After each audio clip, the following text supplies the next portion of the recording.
वो पहला शख्स था जिसने 10 रुपए खा लिए। अब उसके बाप ने पूछा कि भाई तूने खाए कैसे हैं? उसने कहा मैंने ऐसे 10 रुपए लिए, ऐसे किए, मुंह में डाले और निगल गया। चाचा किड़ुआ जब गांव से पहली बार शहर गया था तो उसकी जेब में चंद आने मौजूद थे। अब शहर में जाकर चाचा किड़ुए ने चंद मिनटों के अंदर अंदर वो तमाम आने खर्च कर दी। ये नहीं था कि उसने कुछ छोटी मोटी शॉपिंग की थी, उसने अच्छी खासी उन आनों से शॉपिंग कर ली थी। मगर मसला ये था कि अब उसको वापस घर आना था और घर शहर से दूर गांव में था और किराए के पैसे अब चाचा किड़ुए की जेब में नहीं बचे थे। चाचा किड़ुआ इसी परेशानी के आलम में बस अड्डे पर बैठा था तो उसे गांव का एक शख्स नजर आया। चाचा किड़ुए ने जब उस गांव के शख्स को देखा तो खुश हुआ और उसे अपनी तमाम तर कहानी सुना डाली कि भाई मैं तो पहली बार शहर आया था और जो जेब में पैसे थे वो सारे मैं खर्च कर बैठा हूँ, अब घर वापस जाने का किराया नहीं है।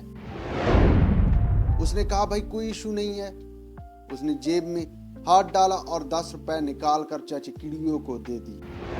अब चाचा किड़ुआ उस 10 रुपए के नोट के साथ खेलने लगा और बेध्यानी में मुंह के अंदर डालकर निगल गया। खैर जैसे तैसे करके चाचा किड़ुआ वापस गांव तो आ गया। अब दूसरे दिन चाचा किड़ुए के पास वो शख्स आ गया कि भाई आपके बेटे को मैंने कल 10 रुपए उधार दिए थे। वो शहर के अंदर बहुत ज्यादा परेशान था, उसके पास वापस आने का किराया नहीं था।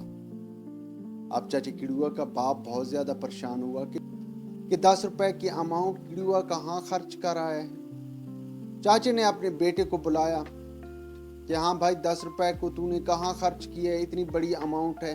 अब आपको इस बात का इल्म होना चाहिए कि उस वक्त 10 रुपए से एक गाय खरीदी जा सकती थी। किड़ुए ने कहा वो 10 रुपए मैं खा गया। अब उसका बाप मजीद परेशान हुआ कि भाई 10 रुपए कहाँ खा गया। बाप ने पूछा कि कहाँ खा गए, 10 रुपए की तो अच्छी खासी शॉपिंग होती है, आपने 10 रुपए कहाँ खा लिए? उसने कहा मैंने ऐसे लिए, ऐसे किए और मुंह में डाले और निगल गया।